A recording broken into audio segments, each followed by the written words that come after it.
Hello and welcome to this week's webinar. My name is Lloyd from The Morning Show and I'm joined by Shilpa Samaratunge from Tales of Freedom, and they do amazing things when it comes to rehoming, rescuing, looking after animals, especially dogs. Now with the pandemic there's been a lot of concern about this. We're going to talk about the animal welfare bill that's been long overdue and more. But Shilpa, thank you so much for joining us.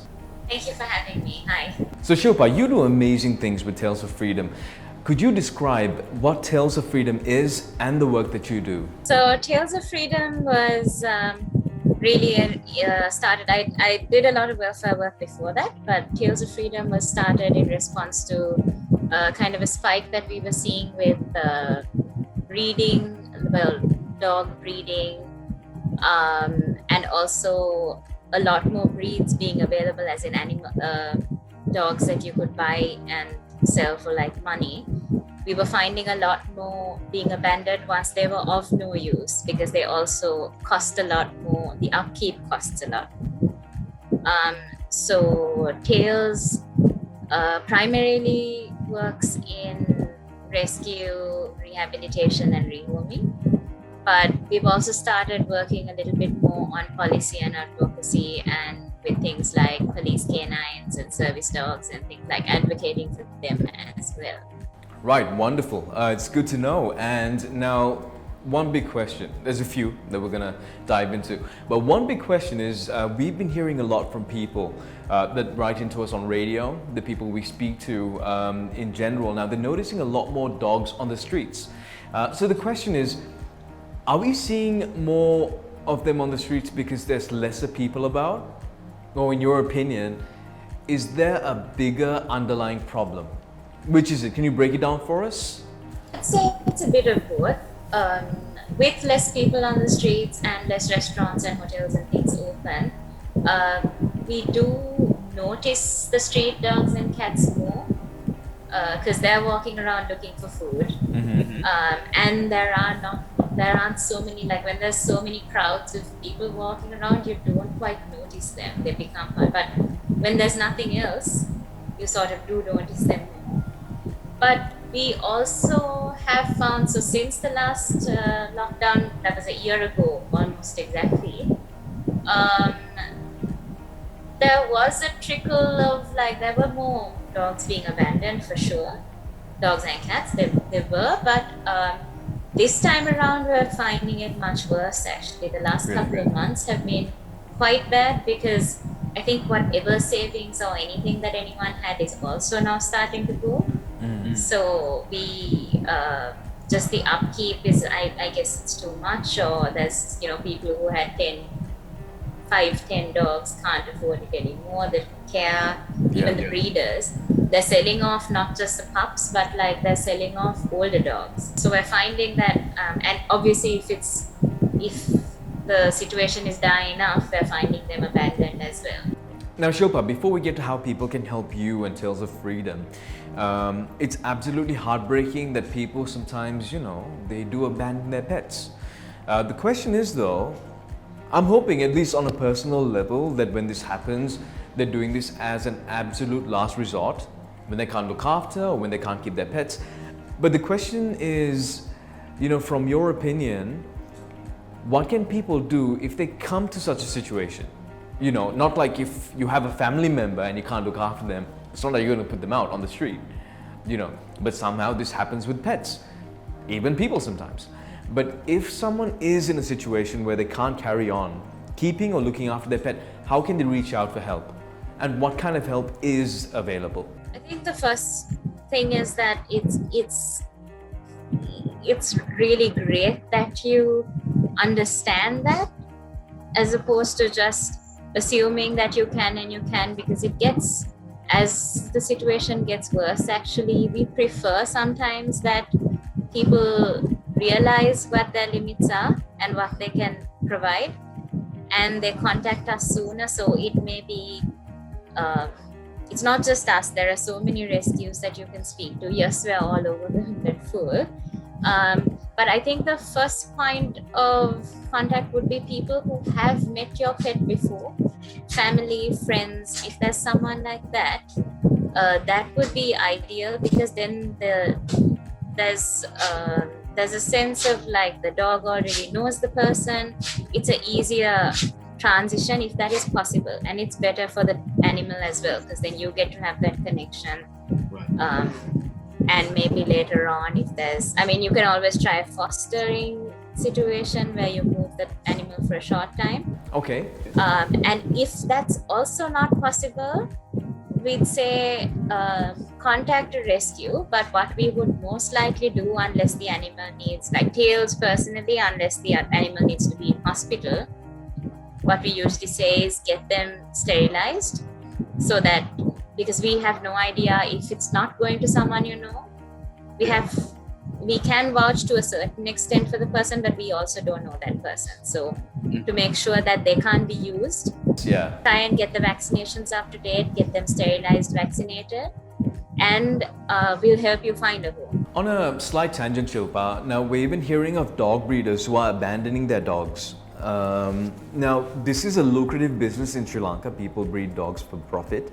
But in your opinion, in terms of the rules and the regulations, are there enough in place? Now, seeing that you're on the front lines, you're dealing with this, I'd love to know what your thoughts are on breeding dogs for profit. I think that breeding, like any other, it's a business, but you're working with live animals, so there is that component of it. But like any business, you need regulations, and that is something that Sri Lanka doesn't have. So there's no, a person can have one dog or two dogs and breed them. They can have 20 dogs. There's no limit. No one checks. Okay. No one checking to make sure that it's just completely unregulated. So imports come in here and there and everywhere of dogs. Say you have a litter and you feel like your friend can make a buck off it too, you'll probably give them a dog and say, this is a good thing to do, you can breed this one, and then it kind of spreads like that. And there's no understanding of if people can actually look after the dogs, if they have the know-how as well. There's certain problems that come with these dogs, and a lot of the times people have no idea that you can't even breed, say, mother and son. Now, I'm sure that this has been happening for quite a while. You know, people have been breeding dogs for profit for a long time. And most of the time, maybe a lot of the time, it could be, you know, they're keeping these dogs in really bad conditions. You know, they're not being looked after properly. They're living in really bad conditions. Are the authorities doing enough to regulate and check, you know, these so-called dog breeders? In your opinion, what do you think? I think the welfare bill holds a little bit in relation to that, and that is, we're hoping, coming out fairly soon. Though I think we've been saying that for over a decade. Yeah, the mythical, the legendary bill that's been coming. That one. It exists. I've seen bits of it. Yeah, and speaking to you, you did say that it's come a long way. It's come quite far. It's come a long, long way. Yeah. And it, as far as we know, we're very close to getting it. But even when we do, it's also going to be not just about having it, but implementing it, which means taking people to court, and that side of it has to happen. But in terms of the breeding as well, people need to, it's not just in terms of the welfare of the animals, let's say we leave that totally aside, it's also disease, public health. Those aspects also come into it when it's live animals. When you have a whole lot of animals in a space, it's unsanitary, there's diseases. You sell animals that haven't been properly vaccinated. We have issues with rabies. We have all of those things feed into it. And you know, something you said about breeding a mother and a son, it makes me wonder how many breeders actually even know this, you know, when it comes to breeding dogs. I don't think most of them do.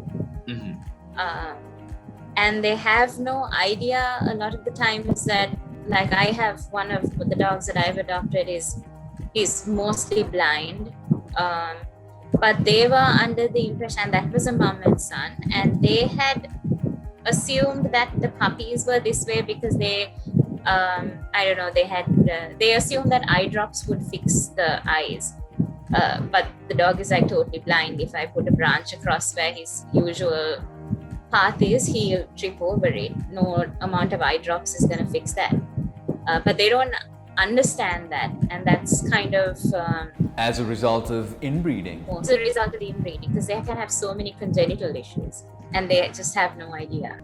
It needs to be regulated. Yeah, and speaking of regulation, coming back to that long-awaited animal welfare bill that we've all been waiting for, every now and again there's a big high-profile case, and the whole country is up in arms about the mistreatment of animals.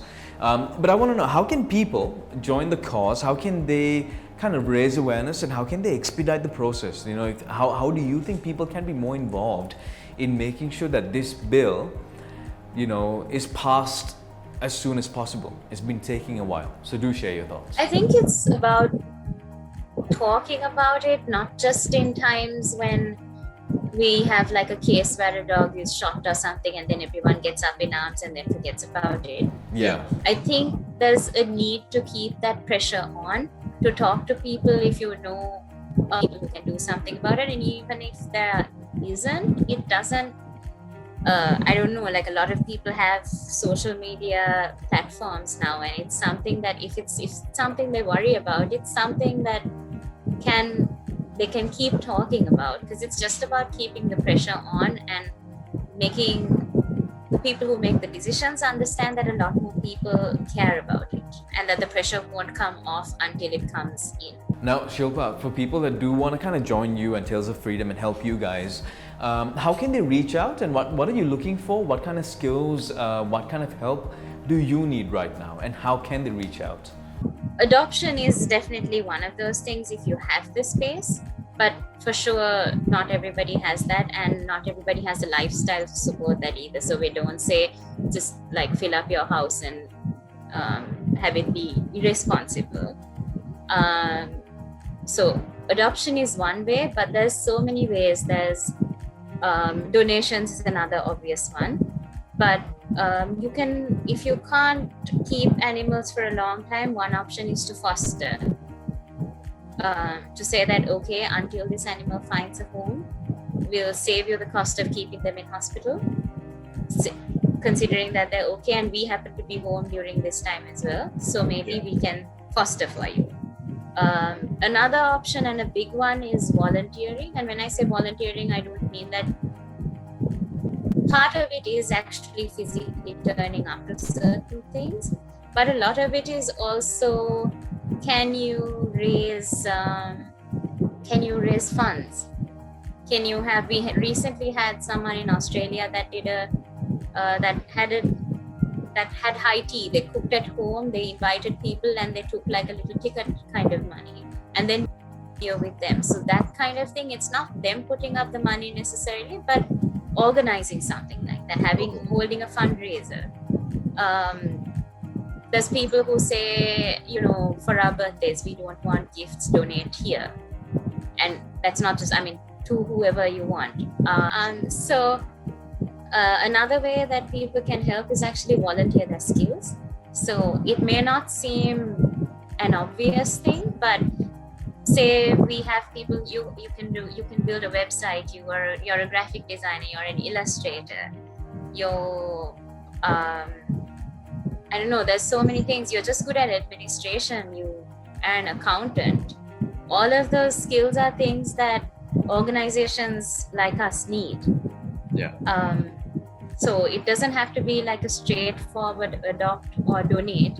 It can be a donate your skill, or donate your talent, or donate even your old clothes. There's a lot of different ways. Yeah. So there you have it. So being a volunteer or helping out does not have to be one-dimensional. You can help out like with any skill that you have. It could be your expertise in digital marketing. It could be your abilities to create something visually, or volunteer. Reach out to Shilpa or reach out to Tales of Freedom and see how you too could be a part of all the incredible work that they do. Thank you, Shilpa. Thank you to Tales of Freedom for all the work you do. We appreciate it, and we look forward to working with you and supporting you in everything that you do. Thank you so much for having me. So there you have it, folks. That was this week's webinar brought to you by Sri Lanka Insurance. That was Shilpa Samaratunge from Tales of Freedom joining me. So be sure to like and share the video. It's a wonderful cause and the work they do is so important. So hey, listen, who would you like to see on the webinar next? Do let us know in the comments below. And until next time, this is Lloyd signing off. Goodbye. Sri Lanka Insurance Motor Plus, driven by you.